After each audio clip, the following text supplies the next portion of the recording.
La lumière trop vive de la maternité brûlait les yeux de Claire, mais elle ne pouvait pas détourner le regard de ses 2 bébés endormis dans leur berceau transparent. Emma et Lucas, ses jumeaux, nés à peine 3 heures plus tôt après un accouchement qui l'avait vidé de toutes ses forces. Ses mains tremblaient encore quand elle les avait pris contre elle pour la première fois, submergée par cette vague d'amour brutal qui chavire le cœur et redéfinit instantanément toute une existence. Claire avait 32 ans, et elle venait de comprendre ce que signifiait réellement être vivante. La sage-femme, une femme aux cheveux gris nommée Nadine, lui avait souri avec cette douceur particulière qu'ont celles qui ont vu naître des milliers d'enfants. Elle ajustait la perfusion de Claire quand la porte de la chambre s'est ouverte brutalement, claquant contre le mur avec un bruit sec qui a fait sursauter les 2 autres patientes dans la salle commune. Thomas est entré comme une tornade, le visage rouge et les poings serrés. Le mari de Claire, celui qui lui avait juré devant 150 invités qu'il serait là dans les bons et les mauvais moments, la fixait avec une expression qu'elle ne lui connaissait pas. Du dégoût pur, sans filtre, sans retenue. « J'en ai marre !» Sa voix a résonné dans toute la maternité, et Claire a vu Nadine se figer instantanément, les yeux écarquillés. Les conversations se sont arrêtées net dans les chambres voisines, remplacées par un silence tellement dense qu'on aurait pu le toucher. Encore 2 bouches à nourrir. Ma nouvelle copine sans enfant ne va pas me ruiner. Le monde s'est arrêté de tourner pendant quelques secondes interminables, où le cerveau de Claire refusait absolument de traiter l'information qu'il venait de recevoir. Nouvelle copine. Sans enfant. Ne va pas me ruiner. Les mots tournaient dans sa tête comme des éclats de verre tranchants qui lacéraient méthodiquement chaque souvenir heureux qu'elle avait de leur vie commune. Nadine a fait un pas vers Thomas, la mâchoire crispée et les mains levées dans un geste protecteur, mais Claire lui a fait signe de ne pas intervenir. Ses jambes tremblaient sous les draps, et sa cicatrice de césarienne la brûlait atrocement, mais quelque chose de froid et de dur commençait à se former dans sa poitrine. Elle s'appelle Mélanie, 25 ans, sans stretch marks et sans responsabilité encombrante, a continué Thomas avec un sourire cruel qui transformait ses traits familiers en quelque chose d'affreusement étranger. On part ensemble demain pour la Corse, 2 semaines de vacances bien méritées loin de ce cirque. Une des patientes dans le lit voisin a porté la main à sa bouche, horrifiée. Une autre a murmuré quelque chose que Claire n'a pas compris, sa voix étouffée par l'incrédulité ambiante. Claire a regardé Thomas, cet homme avec qui elle avait partagé 5 années de sa vie, pour qui elle avait abandonné sa carrière brillante en cybersécurité et ses ambitions professionnelles parce qu'il voulait une femme au foyer traditionnel qui s'occuperait de sa maison et de ses futurs enfants. Elle avait tout sacrifié sur l'autel de son confort et de sa vision étriquée du bonheur conjugal. Et il l'a jetée comme un déchet 3 heures après la naissance de leurs enfants. La main de Claire est partie toute seule vers son portable sur la table de nuit. Ses doigts ont composé un numéro qu'elle connaissait par cœur, celui qu'elle s'était juré de ne jamais utiliser, sauf en cas d'urgence absolue. « Claire !» La voix de Victor a répondu à la première sonnerie, teintée d'inquiétude immédiate. « J'ai besoin de toi. Maintenant. » 7 minutes exactement se sont écoulées dans un silence de cathédrale, où personne n'osait bouger ni respirer. Thomas avait croisé les bras sur sa poitrine, arborant cette expression satisfaite de quelqu'un qui pense avoir gagné définitivement la partie. Puis son téléphone a sonné. Claire a vu son visage passer du rose au blanc crayeux en l'espace de 3 secondes à peine. Ses mains se sont mises à trembler violemment pendant qu'il écoutait son interlocuteur, la bouche ouverte comme un poisson hors de l'eau cherchant désespérément de l'oxygène. « Comment tu as... » « Non, attends, je peux tout expliquer. » Il a raccroché brutalement et s'est jeté à genoux devant le lit d'hôpital de Claire, les larmes ruisselant sur ses joues rouges et ses mains agrippant convulsivement ses draps, avec une force désespérée. « Claire, pardonne-moi, je t'en supplie. C'était une erreur monumentale. Je ne sais pas ce qui m'a pris. » Elle l'a regardé ramper pathétiquement à ses pieds pendant quelques secondes, qui lui ont semblé durer une éternité. Puis elle a prononcé les 4 mots les plus satisfaisants de toute son existence. « Sors d'ici, immédiatement !» Nadine lui a ouvert la porte d'un geste sec, et Thomas est sorti en titubant comme un homme ivre, complètement détruit. Qu'est-ce qui venait de le terrifier à ce point en 7 minutes à peine? Claire n'avait jamais été une femme ordinaire, même si Thomas avait passé 5 ans à essayer de la convaincre du contraire. Avant leur rencontre dans ce café parisien, où elle travaillait sur son ordinateur portable entouré de 3 écrans supplémentaires, elle dirigeait sa propre vie avec une précision mathématique et une ambition qui impressionnait autant qu'elle intimidait.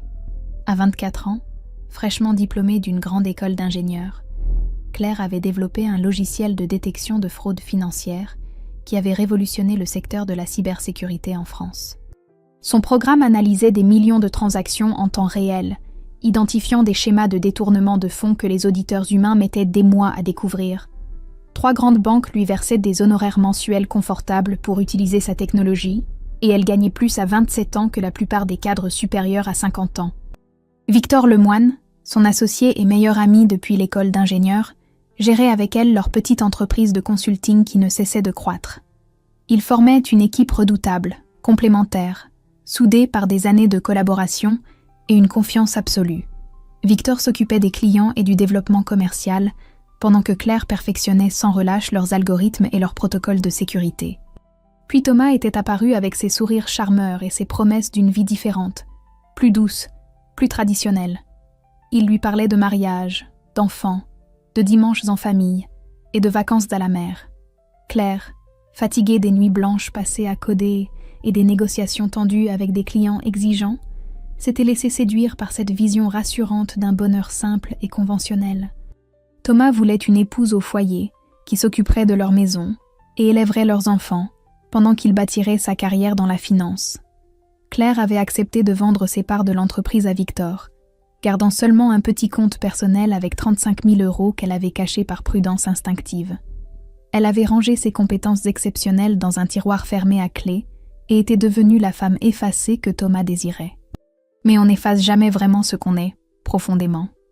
Quand elle avait composé le numéro de Victor depuis son lit d'hôpital, Claire savait exactement ce qu'elle demandait, et Victor savait exactement quoi faire. En 7 minutes chrono, il avait activé leurs anciens protocoles de surveillance, piraté discrètement les comptes bancaires de Thomas, avec une facilité déconcertante, et découvert ce que Claire soupçonnait depuis des mois, sans oser se l'avouer vraiment. Thomas détournait de l'argent depuis 2 ans.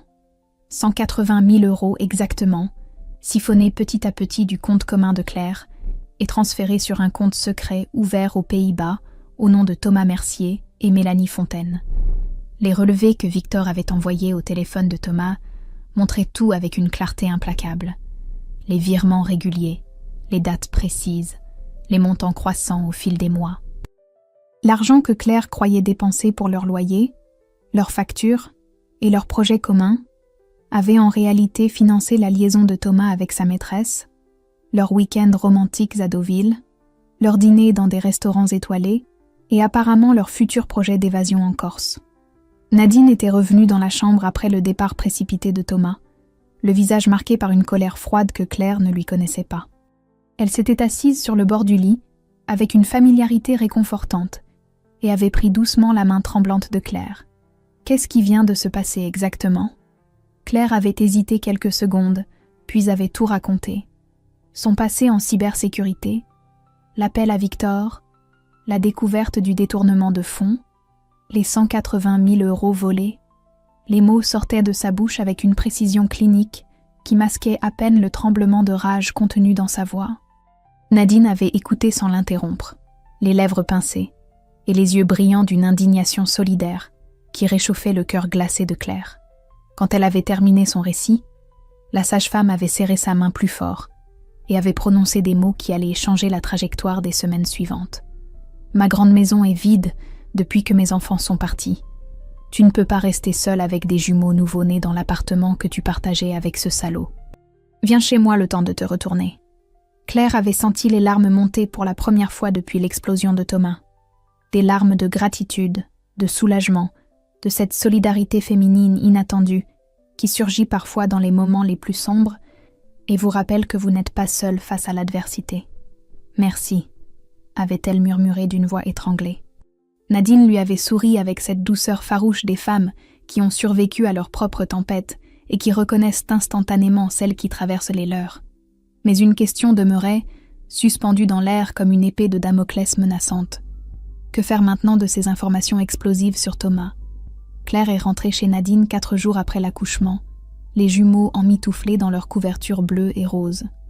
L'appartement qu'elle partageait avec Thomas depuis 3 ans lui semblait désormais étranger et hostile, chaque meuble portant le poids écrasant de mensonges accumulés. Elle avait récupéré quelques affaires essentielles pendant que Nadine montait la garde dans le salon. Puis, elle était partie sans un regard en arrière. La maison de Nadine était exactement ce dont Claire avait besoin en ce moment précis de son existence fracassée. Grande, lumineuse, remplie de cette chaleur particulière des foyers où l'amour a coulé pendant des décennies. La sage-femme avait préparé une chambre au rez-de-chaussée avec 2 berceaux installés côte à côte, une table allongée équipée de tout le nécessaire et même un fauteuil confortable pour les tétées nocturnes interminables.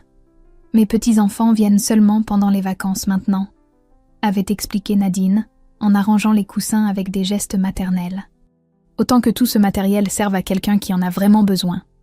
Les premiers jours s'étaient écoulés dans un brouillard d'épuisement total, où Claire découvrait la réalité implacable de la maternité en solo.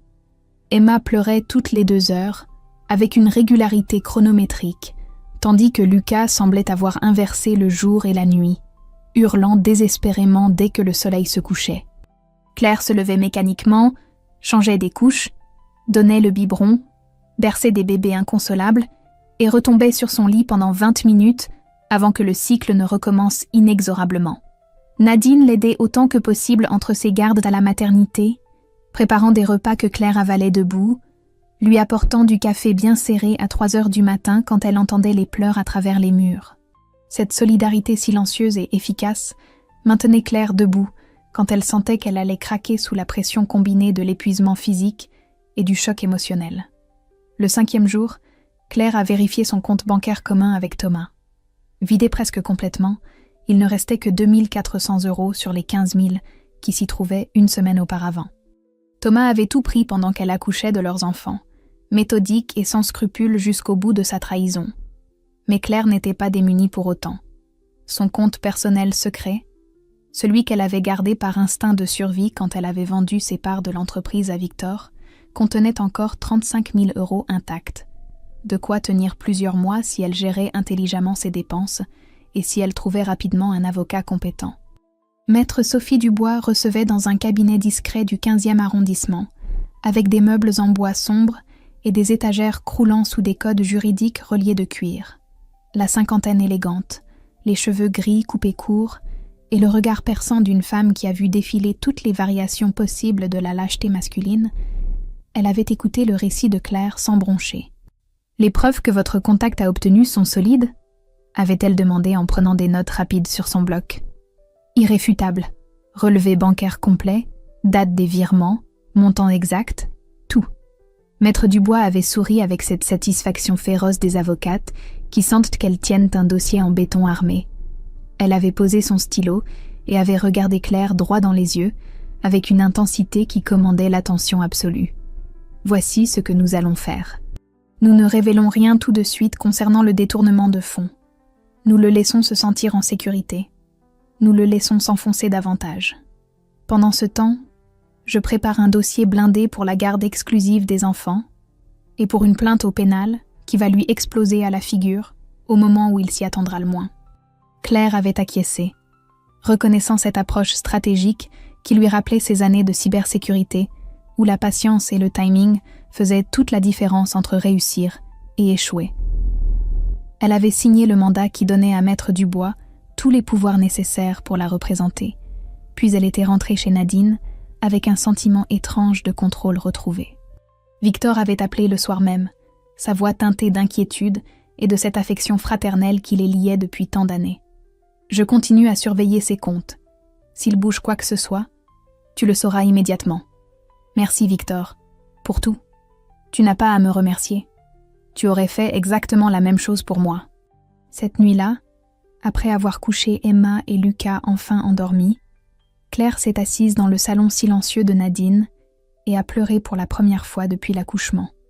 Des larmes de solitude absolue, d'épuisement sans fond, de cette peur viscérale qu'elle ne serait jamais assez forte pour élever seule 2 bébés tout en reconstruisant sa vie détruite. Mais quelque part au fond d'elle-même, sous les couches de douleur et de fatigue, Quelque chose de dur et d'indestructible commençait à se cristalliser. Une détermination froide qui murmurait que Thomas allait payer très cher ce qu'il avait fait. La question était simplement de savoir quand et comment exactement il comprendrait l'ampleur monumentale de son erreur. Thomas a envoyé son premier message 12 jours après avoir abandonné Claire à la maternité. Un simple texto qui disait « On peut se parler ? J'ai fait une erreur. » Claire l'a lu 3 fois en berçant Lucas qui pleurait depuis 1 heure. Puis elle a rangé son téléphone sans répondre. Les messages ont continué pendant 3 jours. Des appels manqués, des vocaux larmoyants, des supplications de plus en plus désespérées. Maître Dubois lui avait conseillé de ne pas répondre immédiatement, de le laisser mariner dans son angoisse croissante. Mais le 15e jour, Claire a accepté de le rencontrer dans un café neutre du 10e arrondissement. Thomas est arrivé avec 20 minutes de retard, les traits tirés et les vêtements froissés comme s'il avait dormi dedans. Il s'est assis en face de Claire avec des gestes nerveux, évitant son regard avant de finalement lever les yeux vers elle avec une expression de chien battu soigneusement étudiée. « Mélanie m'a quitté », a-t-il commencé d'une voix étranglée. « Elle a dit que j'étais un lâche et un père indigne. Elle ne veut plus me voir. » Claire a bu une gorgée de son café sans rien dire, observant Thomas se décomposer devant elle avec un détachement clinique qui l'aurait elle-même surprise quelques semaines auparavant. « J'ai fait une terrible erreur, Claire. La pire de ma vie. Je ne sais pas ce qui m'a pris à la maternité. C'était comme si j'avais perdu la tête complètement. » Les larmes ont commencé à couler sur ses joues rouges avec une abondance théâtrale. Les jumeaux, Emma et Lucas, ce sont mes enfants. Je veux les connaître. Je veux être leur père. Je veux qu'on recommence. Recommencer ? La voix de Claire était aussi froide que le vent de janvier qui soufflait dehors. Je t'aime encore. Je n'ai jamais cessé de t'aimer vraiment. Mélanie, c'était juste une folie passagère, une crise stupide. Toi et moi, on a construit quelque chose ensemble pendant 5 ans. On peut réparer ça. Claire a posé sa tasse avec un geste mesuré et s'est penchée légèrement vers Thomas, le forçant à soutenir son regard. Parlons finances alors. Où est passé l'argent de notre compte commun ? Thomas a pâli visiblement mais a maintenu son masque de repentir avec une habileté consommée. J'ai dû payer des dettes urgentes. Le loyer était en retard. Il y avait des factures qui s'accumulaient. Tu sais comment c'est. Le mensonge était tellement énorme, tellement transparent, que Claire a failli éclater de rire. Elle connaissait la vérité exacte. L'argent avait financé un bracelet en or pour Mélanie acheté chez un bijoutier du Marais, 3 nuits dans un hôtel 5 étoiles à Deauville, et des places en première classe pour la Corse, qui n'avaient finalement jamais été utilisées. Mais elle n'a rien dit. Elle a simplement hoché la tête comme si elle acceptait cette explication pathétique. Je ne peux pas te reprendre, Thomas. C'est terminé entre nous. Mais les enfants... Je veux voir mes enfants. J'ai des droits. Tu auras des droits déterminés par un juge. Mon avocat te contactera bientôt. Elle s'est levée pour partir, mais Thomas a attrapé son poignet avec une force désespérée qui l'a surprise. « Claire, s'il te plaît, ne me fais pas ça. Je suis leur père. » Tu aurais dû y penser avant de nous abandonner à la maternité. Elle a dégagé son bras d'un geste sec et est sortie du café sans se retourner, laissant Thomas effondré sur sa chaise avec son visage ravagé par une détresse qui semblait presque authentique. Ce soir-là, Victor a appelé avec des informations qui ont glacé le sang de Claire. Thomas et Mélanie sont toujours ensemble. Ils n'ont jamais rompu. Et ils viennent de consulter un avocat spécialisé en droit familial. Pourquoi faire ? Ils préparent une demande de garde partagée des jumeaux. Apparemment, ils veulent obtenir les allocations familiales tout en confiant les enfants à la mère de Mélanie pendant qu'ils travaillent. Claire a senti la rage monter en elle, comme une vague brûlante qui menaçait de tout emporter sur son passage. Thomas ne voulait pas ses enfants. Il voulait l'argent qu'il rapportait et le pouvoir de la torturer indéfiniment. Mais cette fois, elle était prête. Maître Dubois a convoqué Claire dans son cabinet le lendemain matin avec une urgence qui n'admettait aucun délai. La cinquantaine élégante de l'avocate cachait une détermination d'acier qui s'est manifestée dès que Claire s'est assise en face d'elle. Thomas a déposé officiellement sa demande de garde partagée hier après-midi. Son avocat prétend que vous souffrez de dépression post-partum sévère et que vous êtes incapable de vous occuper seul de 2 nourrissons.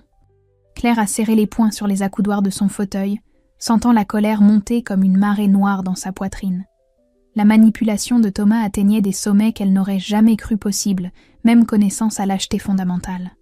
Il n'a même pas vu les jumeaux depuis qu'il nous a abandonnés. Je sais. Et c'est exactement ce que nous allons démontrer. Maître Dubois a ouvert un dossier épais sur son bureau avec un sourire qui promettait une vengeance méthodique et implacable. J'ai engagé un détective privé, Philippe Moreau, un ancien policier reconverti qui a 30 ans d'expérience. Il va documenter la vraie vie de votre mari pendant les 3 prochaines semaines. Les résultats ont dépassé toutes les espérances de Claire. Philippe Moreau travaillait avec une discrétion professionnelle qui rappelait les meilleurs agents de surveillance qu'elle avait côtoyés dans sa carrière en cybersécurité. Les photos s'accumulaient jour après jour, construisant un portrait dévastateur de Thomas et Mélanie. On les voyait dîner dans des restaurants chics du 7e arrondissement, leurs assiettes à 80 € pièce financées par l'argent volé à Claire. Des images montraient Thomas sortant d'une boutique de luxe avenue Montaigne avec des sacs de créateurs pendant que Claire changeait des couches dans la maison de Nadine. Une vidéo particulièrement accablante capturait leur week-end à Fontainebleau dans un hôtel spa où ils avaient dépensé 1 200 € en 2 jours. Aucune trace de préparatifs pour accueillir des bébés. Pas de lit d'enfant, pas de table à langer, rien qui suggère qu'ils envisageaient sérieusement de s'occuper de jumeaux nouveau-nés. Pendant ce temps, Claire commençait discrètement à reconstruire sa vie professionnelle détruite. Victor lui avait proposé des missions de consulting en cybersécurité qu'elle pouvait accomplir à distance pendant les siestes des jumeaux. Des analyses de protocoles de sécurité, des audits de systèmes informatiques pour des clients qui se souvenaient d'elle et qui étaient ravis de retrouver son expertise exceptionnelle. Les premières semaines ont été épuisantes au-delà de tout ce qu'elle avait imaginé. Claire travaillait par tranches de 45 minutes entre les tétés, codait des algorithmes avec Emma endormie contre son épaule, répondait à des emails professionnels pendant que Lucas hurlait dans son berceau. Elle dormait 4 heures par nuit maximum, se nourrissait de sandwichs avalés en 3 bouchées et sentait son corps crier grâce sous la pression constante. Un soir, alors qu'elle avait passé 2 heures à essayer de calmer Lucas qui pleurait sans raison apparente, Claire s'est effondrée sur le canapé de Nadine et a éclaté en sanglots incontrôlables. Toute la fatigue accumulée, toute la douleur refoulée, toute la peur de ne pas être à la hauteur, sont sorties d'un coup comme un barrage qui cède brutalement. Nadine l'a prise dans ses bras, avec cette tendresse maternelle qui guérit les blessures invisibles, la berçant doucement pendant qu'elle pleurait toutes les larmes de son corps épuisé. « Tu es la femme la plus forte que j'ai jamais rencontrée », a murmuré Nadine contre ses cheveux. « Tu élèves seule 2 bébés, tu reconstruis ta carrière, tu te bats contre un homme qui essaie de te détruire, tu as le droit d'être fatiguée, tu as le droit de craquer, ça ne fait pas de toi une faible. J'ai parfois l'impression que je vais me noyer. Je sais, ma chérie. Moi aussi j'ai vécu ça il y a 23 ans quand mon mari m'a quittée pour sa secrétaire de 22 ans. Nadine a souri avec cette sagesse amère des survivantes. J'avais 3 enfants en bas âge, aucun diplôme et pas 1 euro devant moi. J'ai survécu. Tu vas survivre aussi. Et même mieux que survivre. Le lendemain, Claire a reçu un appel inattendu qui a tout changé. Simone, la mère de Thomas, demandait à la voir d'urgence. Sa voix tremblait au téléphone avec une émotion difficilement contenue. Elles se sont rencontrées dans un salon de thé discret, près du jardin du Luxembourg. Simone avait 68 ans et les yeux rougis de quelqu'un qui a beaucoup pleuré récemment. Thomas m'a demandé de mentir au tribunal, a-t-elle dit sans préambule, sa voix brisée par la honte. Il veut que je dise que tu es instable, que tu négligeais déjà la maison avant l'accouchement. Je ne peux pas faire ça, Claire. Ce qu'il t'a fait est impardonnable. Que Thomas avait-il encore prévu pour détruire complètement Claire? Le jour de l'audience est arrivé 3 semaines plus tard sous un ciel gris de mars qui menaçait de pleuvoir à chaque instant. Claire est entrée dans le tribunal de grande instance avec Maître Dubois à ses côtés, le cœur battant si fort qu'elle entendait le sang cogner contre ses tempes. Nadine et Victor attendirent dans la salle, leur présence rassurante dans l'océan d'anxiété qui menaçait de submerger Claire complètement. Thomas était déjà installé avec son avocat, un homme d'une 50aine d'années au costume impeccable qui affichait une confiance arrogante. Mélanie se tenait au fond de la salle, évitant soigneusement le regard de Claire avec une nervosité visible qui trahissait son malaise profond. Le juge Martine Leblanc présidait l'audience, une femme d'une 60aine d'années au visage sévère et au regard perçant qui ne laissait rien passer. Elle a ouvert la séance avec une voix claire qui commandait le silence absolu. L'avocat de Thomas a commencé son plaidoyer avec une assurance théâtrale qui donnait envie à Claire de hurler. Il décrivait son client comme un père attentionné et responsable qui avait simplement connu un moment de panique compréhensible face à l'arrivée de jumeaux. Il parlait de la fragilité émotionnelle de Claire, de son isolement social, de son incapacité supposée à gérer seul 2 nourrissons exigeants. Mon client reconnaît avoir eu des mots malheureux dans un moment de stress intense, disait-il avec une emphase calculée. Mais il est prêt à assumer pleinement ses responsabilités paternelles et demande une garde partagée équitable. Thomas jouait son rôle à la perfection, hochant la tête avec une expression de contrition soigneusement étudiée, essuyant même quelques larmes stratégiquement placées. Puis Maître Dubois s'est levé et l'atmosphère dans la salle a changé radicalement. Elle a commencé calmement, presque doucement, exposant les faits chronologiquement. L'abandon public à la maternité 3 heures après l'accouchement, les témoignages écrits de 4 sages-femmes et de 2 patientes présentes. La disparition complète pendant 15 jours sans aucune nouvelle ni soutien financier. Mais ce n'est que le début, Madame la juge, a continué Maître Dubois en sortant le premier dossier de sa mallette. Parce que Monsieur Mercier n'a pas seulement abandonné émotionnellement sa famille, il l'a aussi volé systématiquement. Le silence dans la salle est devenu pesant comme du plomb. Claire a vu Thomas pâlir brutalement, ses mains se crispant sur la table devant lui. Maître Dubois a présenté les relevés bancaires complets, les transferts réguliers vers le compte secret aux Pays-Bas, les 180 000 € détournés sur 24 mois. Chaque transaction était documentée, datée, vérifiée par des experts financiers indépendants qui avaient certifié l'authenticité des documents. L'avocat de Thomas tentait de protester, mais sa voix sonnait faible et désespérée face à l'avalanche de preuves irréfutables qui s'abattaient sur son client. Ces fonds ont financé une liaison extra-conjugale, poursuivait Maître Dubois avec une précision chirurgicale. Des week-ends luxueux, des bijoux coûteux, des restaurants gastronomiques. Tout cela pendant que ma cliente croyait que leur argent servait à construire leur avenir familial. Elle a ensuite présenté les photos du détective privé. Thomas et Mélanie au restaurant, leurs assiettes à 80 €. Thomas sortant de boutiques de luxe. Leur week-end à Fontainebleau facturé 1 200 €. Et surtout, l'absence totale de tout équipement pour accueillir des bébés dans l'appartement que Thomas partageait maintenant avec Mélanie. Le juge Leblanc examinait chaque document avec une attention méticuleuse, son visage se durcissant progressivement. Puis Simone est entrée dans la salle comme témoin. La mère de Thomas a raconté d'une voix tremblante mais claire comment son fils l'avait supplié de mentir au tribunal, de salir la réputation de Claire pour obtenir la garde. Mon fils m'a dit textuellement « Maman, tu dois dire qu'elle était déjà négligente avant les jumeaux, que la maison était sale, qu'elle passait ses journées sur son ordinateur. » Simone pleurait maintenant ouvertement. « Je refuse de mentir pour couvrir ces actes honteux. Claire est une mère exemplaire, et mon fils est un lâche. » Le visage du juge Leblanc était devenu de marbre. Elle a fixé Thomas avec un regard glacial qui aurait pu fendre du granit. « Monsieur Mercier, non seulement vous avez abandonné votre famille de la manière la plus cruelle possible, mais vous avez également détourné des sommes considérables et tenté de manipuler ce tribunal avec des mensonges orchestrés. » Elle a rendu son verdict sans hésitation. Garde exclusive pour Claire. Droit de visite supervisé pour Thomas 1 fois par mois seulement. Et surtout, transmission immédiate du dossier au procureur pour enquête criminelle sur détournement de fonds. Thomas est sorti du tribunal en titubant, ses menaces murmurées se perdant dans le vent froid. Mais que préparait-il vraiment maintenant qu'il avait tout perdu ? 2 jours après l'audience, Claire donnait le biberon à Emma dans le salon de Nadine quand on a sonné à la porte avec une insistance inhabituelle. Elle a regardé par le judas, et son sang s'est glacé en reconnaissant Mélanie debout sur le perron, les épaules voûtées et le visage à moitié caché derrière une écharpe volumineuse. « Ne lui ouvre surtout pas !» a murmuré Nadine en s'approchant avec Lucas dans les bras.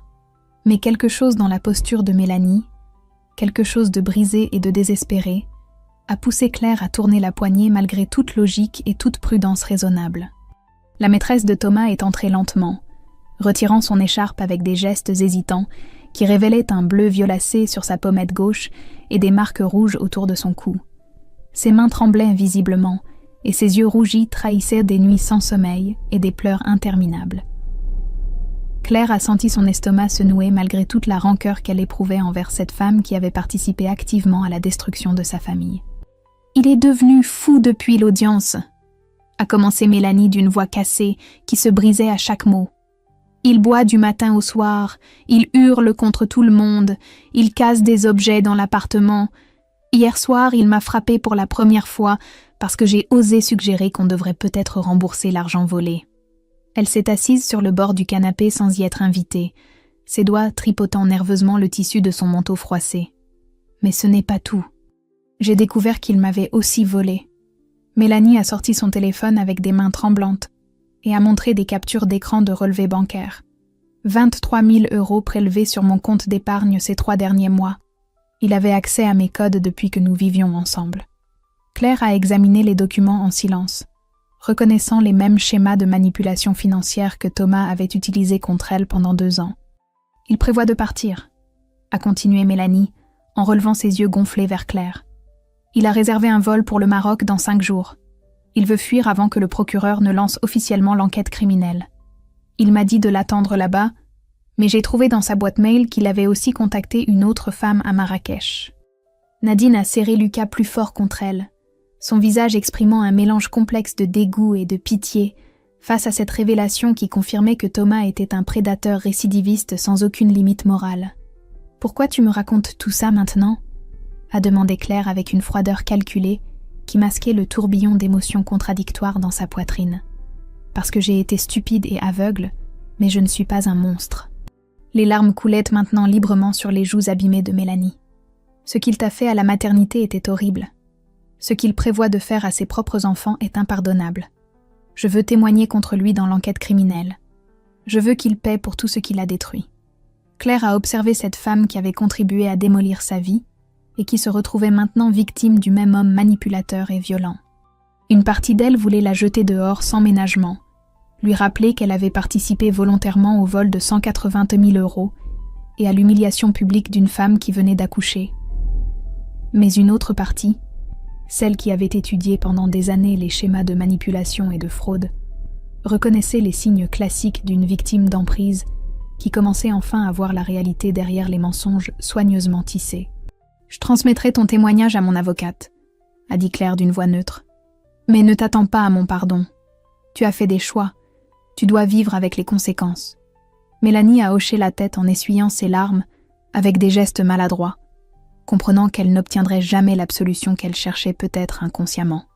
Après son départ, Claire a immédiatement contacté Maître Dubois qui a transmis l'information sur le vol prévu au procureur.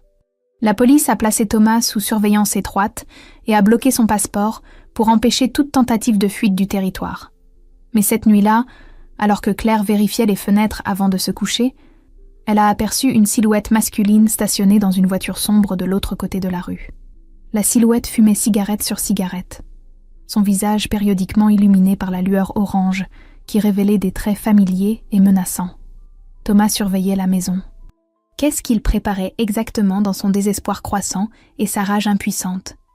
Claire a appelé la police immédiatement en gardant les yeux fixés sur la voiture garée devant la maison. 2 agents sont arrivés 15 minutes plus tard et ont interpellé l'homme qui surveillait effectivement la maison de Nadine, mais ce n'était pas Thomas. C'était un certain Karim Belkacem, un homme au casier judiciaire chargé que Thomas avait payé 500 € pour observer les allées et venues de Claire et noter ses habitudes quotidiennes. L'interrogatoire de Karim a révélé des informations glaçantes. Thomas lui avait demandé de repérer les moments où Claire sortait seule avec les jumeaux, les endroits qu'elle fréquentait, les personnes qui l'accompagnaient. Le plan exact n'était pas clair, mais l'intention malveillante ne faisait aucun doute dans l'esprit des enquêteurs qui ont immédiatement accordé une ordonnance de protection à Claire. Victor a débarqué chez Nadine le soir même avec un système de caméras de surveillance qu'il a installé autour de la maison, pendant que Claire berçait nerveusement Emma, qui sentait l'anxiété de sa mère, et pleurait sans interruption. La peur s'était installée comme un poids permanent dans la poitrine de Claire, cette sensation horrible de ne plus être en sécurité nulle part. Pendant 3 jours interminables, Thomas est resté introuvable. Son téléphone était éteint, son appartement vide, sa voiture abandonnée près de la gare du Nord. La police le recherchait activement, mais il semblait s'être volatilisé dans la nature comme un fantôme vengeur. Puis le 4e jour, un appel est arrivé du commissariat. Thomas avait été retrouvé ivre-mort devant son ancien appartement, celui qu'il avait partagé avec Claire avant la naissance des jumeaux. Il hurlait des menaces incohérentes contre les passants terrifiés, une bouteille de whisky vide à la main et les vêtements tachés de vomi. Claire a accepté d'assister à son audition au commissariat, accompagnée de Maître Dubois, qui tenait fermement son bras, avec une solidarité silencieuse. Elle voulait le voir en face une dernière fois. Elle voulait comprendre comment l'homme qu'elle avait aimé pendant 5 ans était devenu cette créature pathétique et dangereuse. Thomas était assis dans la salle d'interrogatoire, menottes aux poignets et visage ravagé par l'alcool et le manque de sommeil.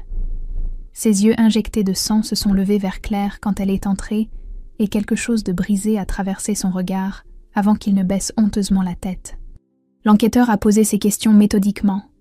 Thomas a avoué tout sans résistance. Sa voix monocorde récitant une litanie de trahison et de manipulation. L'addiction au jeu qui avait commencé 3 ans auparavant. Les dettes accumulées qui atteignaient maintenant 90 000 € auprès de créanciers peu recommandables.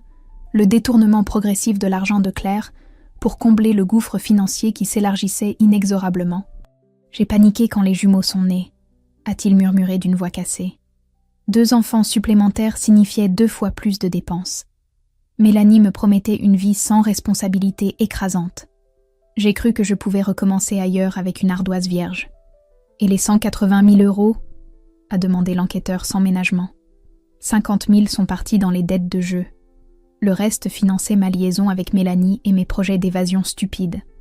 Thomas a enfin relevé les yeux vers Claire avec une expression de supplication désespérée. « Je te demande pardon, Claire. Retire ta plainte, s'il te plaît. Je rembourserai tout jusqu'au dernier centime. Je ferai n'importe quoi. » Claire s'est levée lentement, s'approchant de Thomas jusqu'à se tenir debout devant lui avec toute la dignité d'une femme qui a survécu à l'enfer et en est ressortie plus forte. Elle a parlé d'une voix calme, mais chargée d'une puissance qui a fait taire toute la pièce. « J'ai passé 5 ans à te soutenir, Thomas.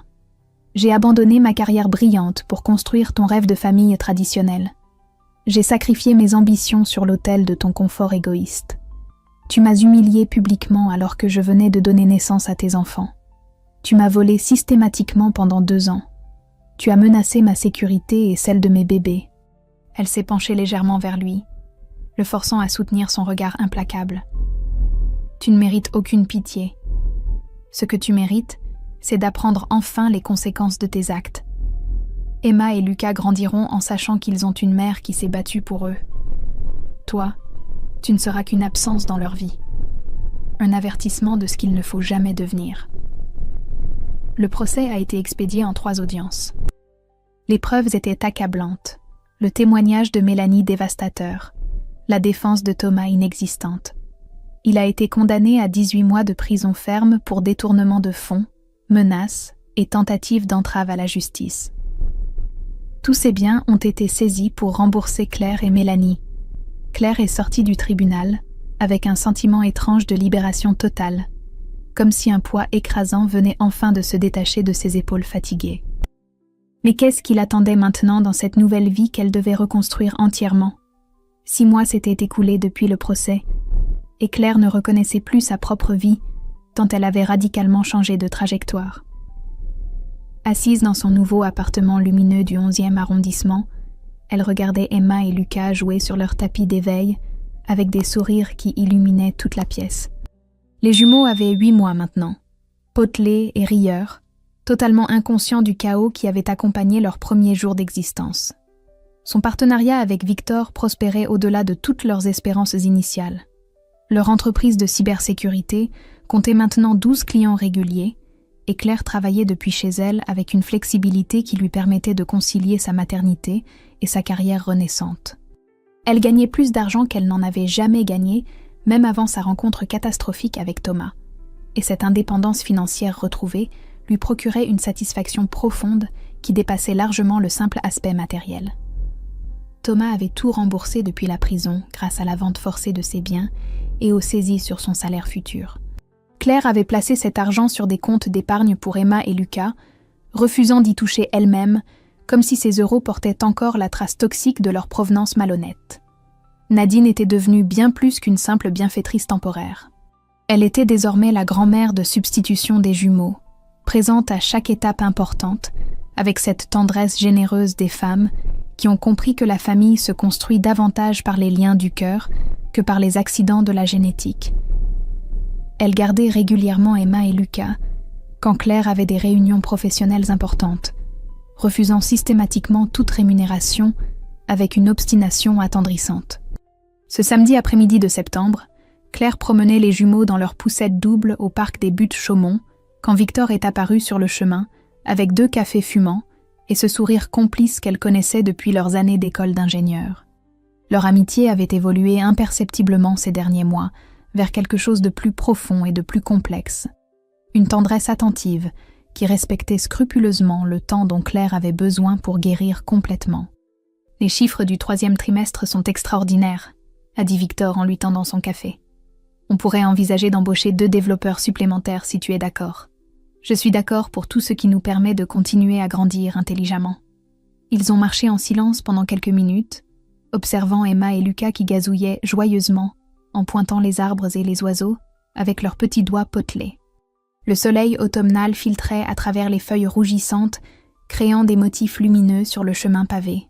« Claire, » a commencé Victor, avec une hésitation inhabituelle chez lui. « Est-ce que tu accepterais de dîner avec moi un soir prochain ? Pas pour parler business, juste nous 2. » Claire s'est arrêtée et la regardait vraiment pour la première fois depuis des semaines.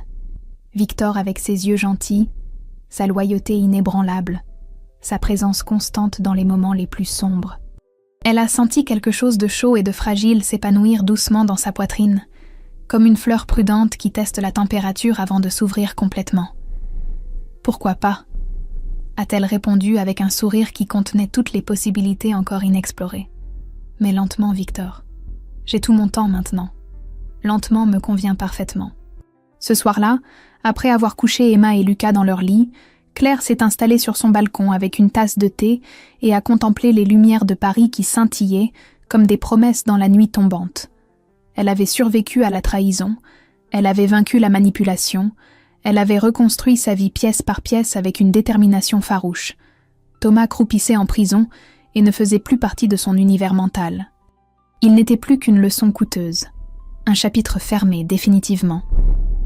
Claire souriait, en regardant la ville s'étendre devant elle avec toutes ses possibilités infinies. Elle avait 33 ans, 2 enfants magnifiques, une carrière florissante, et peut-être, si elle osait y croire, l'aube fragile d'un amour véritable, avec quelqu'un qui la respectait profondément. La vraie victoire n'était pas la destruction de celui qui l'avait blessée. La vraie victoire était cette vie magnifique qu'elle construisait désormais selon ses propres termes, libre et enfin heureuse. We need, oh, flippin' hell, I am not looking at that door. Nope. Chocolate milk, thank you for the lurk. He's just 3 having inches? a really bad night tonight. He's like accurate though. Across. Why is my camera off, brother? Hold on a second. Oops. Oops. I hit the wrong thing. Did you hit the wrong button? I did. I didn't turn the Southern Belle bar off. I just turned my camera off instead. Why are you in here like that? I'm not looking. I'm not looking. All right, what do we need? What do we need? I'm not giving it a hug. But why? It's gone now. It wants a hug. He was like, I'm in the corner. Chose redeemed hydrate, so one. I'm like, I don't have any. Does that mean you want me to get up and go get some? He's like, yeah. So I'm like, okay. Well, while I'm gone, I here's saw a that creepy baby. Here's a like, creepy what? baby. All right, we need one more pentagram. We need to repair the generator and don't use our flashlights. Excuse me, I am using my flashlight. I don't care about the XP there. Oh, mine was complete a run in 4 minutes.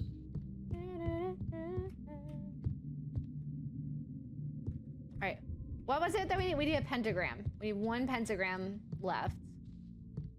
Yeah, we definitely accidentally put this on easy mode. Oh, fuck. Watch your profanity. Hey, girl. Ooh. She came running out, like... Ugh. Ew. The head on it is... Oh, she left.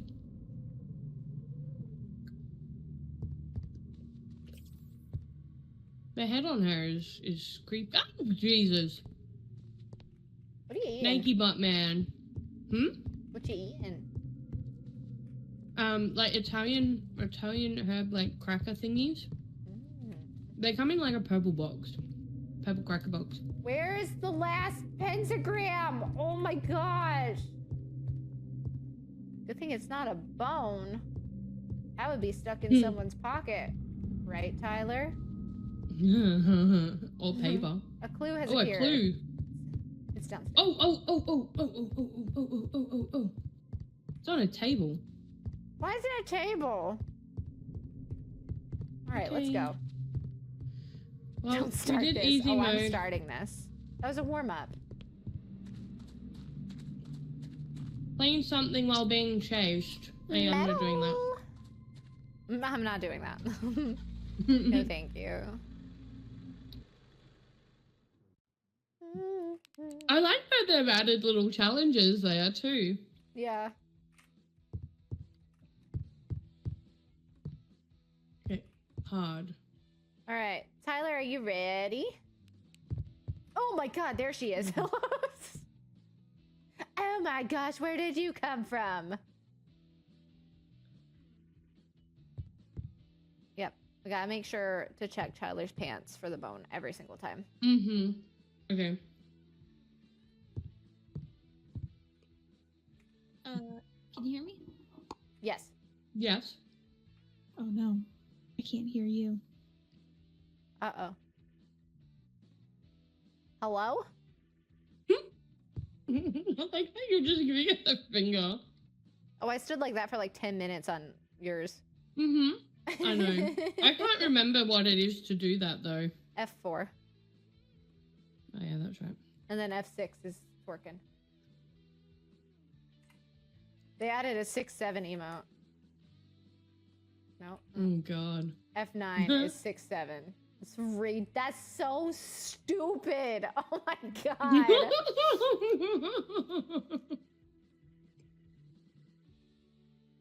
Can you hear me? Yes. Yes. My bad. I've been messing with my microphone all day, and it's Oh, look, it's a twerk circle. It's a twerkle.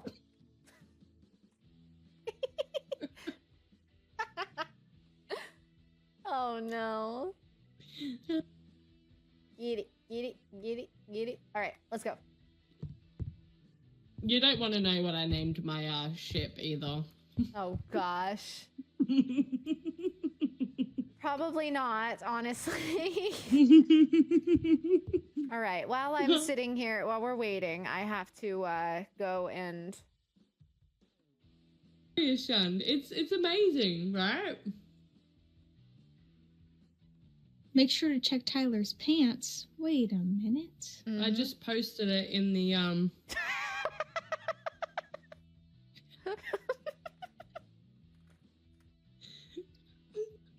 Boom! And I know you've been waiting 98%. 98%. I'm not even Were gonna you do it. laughing because you read my message? Yes. How good is it though? That is funny. I'm not even gonna redeem the other ones because obviously I am the daddy. Okay? You I'm are the daddy. The daddy of your chat today. All of you can just, you know. Oh, we might get Shadow Daddy. Dude. And now Peas is you being are a a brat. Oh, just skull right there. Bones, handprints, water, tarot cards. Get jump scared. That'll be easy. Well, Are we on I'm here. We're on take hard. that, he said brattily. Peas, I'm still 1% higher than your brat. We are on hard. And I'm sorry, We're what on- how much percent daddy were you today? You wanna go look at that again? I'm on book 3 of ACOTAR. Nice. Oh, that Me book too. that book made me sob. I sobbed There's, I sobbed the most in book Skull in the 5. church. Going to My the daddy was bad, I chapel know. and we're gonna be married. I don't know where the breaker is, by the way. Is it not in the? It's not in the chapel. It's not inside here, no. It was on like the side of the wall, like the chapel wall last time I saw it, but I don't know if it's in the same spot every time. No, it's not in the same spot every time. Usually it's inside the chapel as well, like in the backpack. But it's not in here. Alright, God. what's the go? Stay under an Oh, it's electric behind, light. it's behind the chapel. Oh, I'm afraid now. You should be. I'm gonna go turn it on. Book 5 made me ugly cry in the waiting room at the dentist's office. Oh no, Happy!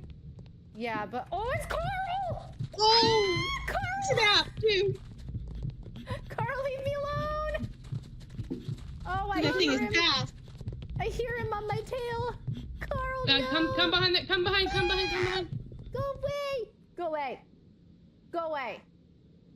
Yeah, I see you. Go away. Mopping up messes on the floor.